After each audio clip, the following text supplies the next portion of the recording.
તો ચાલો મિત્રો આપણે વિડીયો શરૂ કરીએ। પ્રશ્ન નંબર 97, પેન્ટાવેલેન્ટ રસી કયા રોગ સામે રક્ષણ આપતી નથી મિત્રો?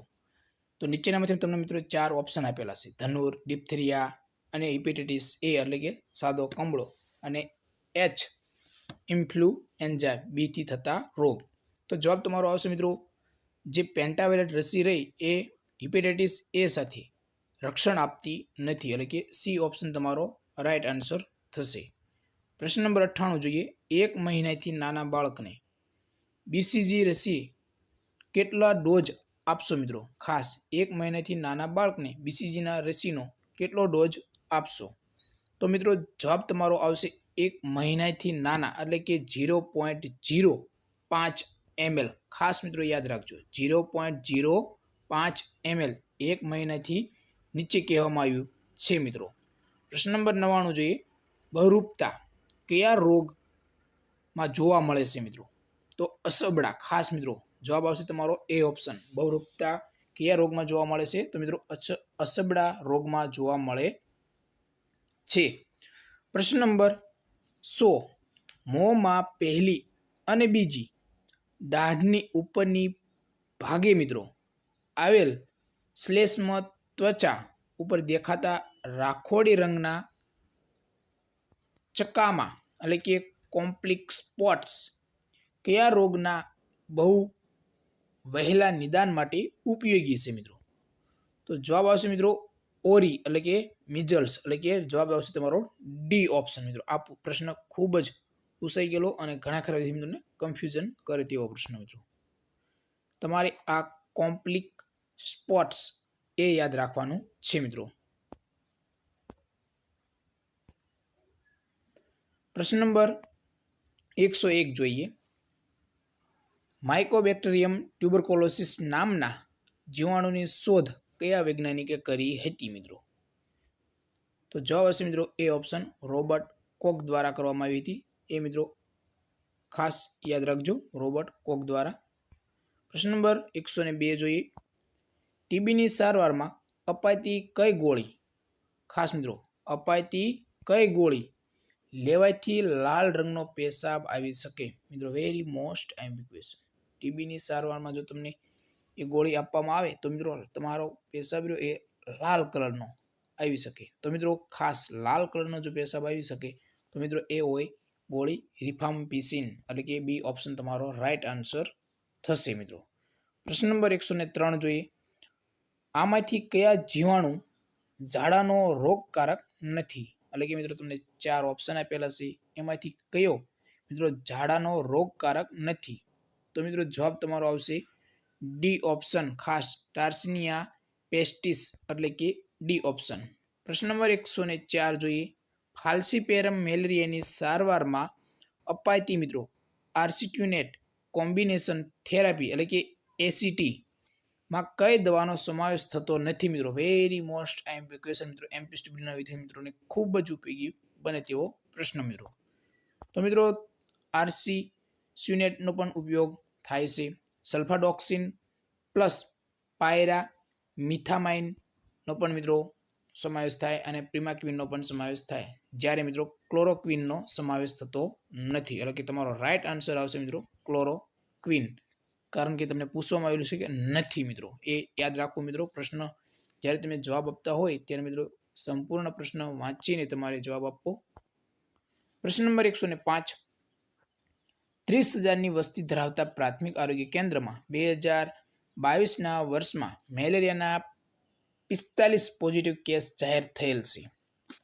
આ પ્રાથમિક આરોગ્ય કેન્દ્રનો 2022ના વર્ષનો એન્યુઅલ પેરાસાઇટિક ઇન્ડિકન્સ ખાસ મિત્રો ઇન્સિડન્સ એટલે કે એપીઆઈ કેટલો મિત્રો? ખાસ તો જવાબ આવશે મિત્રો તમારો 1.5।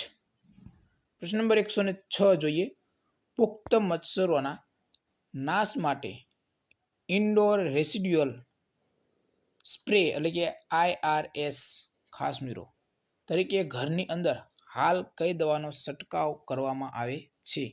તો જવાબ હશે મિત્રો આલ્ફા સાયપર મેથ્રિન। ખાસ મિત્રો યાદ રાખજો આલ્ફા સાયપર મેથ્રિનનો સમાવેશ થાય છે મિત્રો. પ્રશ્ન નંબર 107 જોઈએ. મેલેરિયા નિયંત્રણ માટેની પોરાનાશક કામગીરીમાં કોનો ઉપયોગ થતો નથી મિત્રો? ખાસ તમારે પ્રશ્ન છેલ્લે સુધી વાંચી લેવો મિત્રો.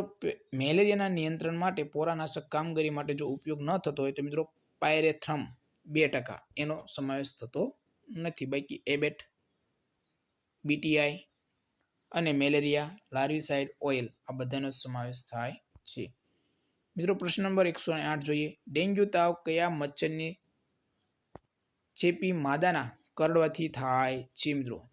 ડેન્ગ્યુ તાવ ખાસ મિત્રો મચ્છરની ચેપી માદા કરડવાથી થાય છે. એટલે કે કયા મચ્છર? તો જવાબ આવશે મિત્રો એડિસ ઇજિપ્ત. ઘણી ખરી એક્ઝામમાં પૂછાઈ ગયેલો પ્રશ્ન મિત્રો. પ્રશ્ન નંબર 109 જોઈએ. મચ્છર દ્વારા ફેલાય એટલે કે મચ્છર દ્વારા મેલેરિયા ફેલાય છે તેવું કોને સાબિત કર્યું મિત્રો? વેરી મોસ્ટ ટાઈમ ક્વેશ્ચન મિત્રો. મચ્છર દ્વારા મેલેરિયા ફેલાય છે એવું કોને સાબિત કર્યું મિત્રો? જવાબ આવશે રોનાલ્ડ રોસ દ્વારા આ સાબિત કરવામાં આવ્યું હતું. પ્રશ્ન નંબર 110. કાલા આજાર રોગનો વાહક કોણ છે? તો જવાબ આવશે મિત્રો સેન્ડ ફ્લાય. એટલે કે સી ઓપ્શન તમારો રાઈટ આન્સર થશે. પ્રશ્ન નંબર 111 જોઈએ. નવજાત શિશુઓમાં ધનુરની રોકથામ કેવી રીતે કરી શકાય? તો મિત્રો ઉપરોક્ત તમામ રીતે ધનુરની રોકથામ કરી શકાય. એટલે કે મિત્રો સગર્ભા માતાઓનું યોગ્ય રસીકરણ દ્વારા, સંસ્થાકીય સુવાવડ દ્વારા, સુવાવડ વખતે ડિસ્પોઝેબલ ડિલિવરી કિટનો ઉપયોગ દ્વારા. એટલે કે આ બધા જનો સમાવેશ થાય. પ્રશ્ન નંબર 112 જોઈએ. બહુ જીવાણુ ખાસ મિત્રો બહુ જીવાણુતા એટલે કે રક્તપિત્તની સારવારમાં કઈ દવા વપરાતી નથી? એટલે કે મલ્ટીબેસિલરી એટલે કે એમબી. ખાસ મિત્રો એમબીમાં કઈ દવાની સારવાર અપાતી નથી? તો મિત્રો જે આપવામાં આવતી હોય તો મિત્રો રિફામ્પિસિનનો સમાવેશ થાય, ડેપ્સનનો સમાવેશ થાય, ક્લોફાઝીમાઇનનો સમાવેશ થાય, જ્યારે મિનોસાઇક્લિનનો સમાવેશ થતો નથી. એટલે કે જવાબ આવશે તમારો બી ઓપ્શન.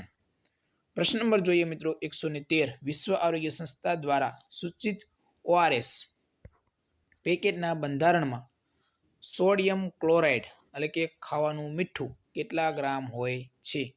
મિત્રો ધોવાના સોડા સોડિયમ બાયકાર્બોનેટ મિત્રો તમારો જવાબ આવશે 3.5 ગ્રામ. C option. પ્રશ્ન નંબર 114. લેપ્ટોસ્પાયરોસિસના કેસ સામાન્ય રીતે કયા જિલ્લામાં જોવા મળતા નથી? તો જવાબ આવશે મિત્રો કચ્છ. એટલે કે ડી ઓપ્શન તમારો રાઈટ આન્સર થશે. પ્રશ્ન નંબર 115 જોઈએ.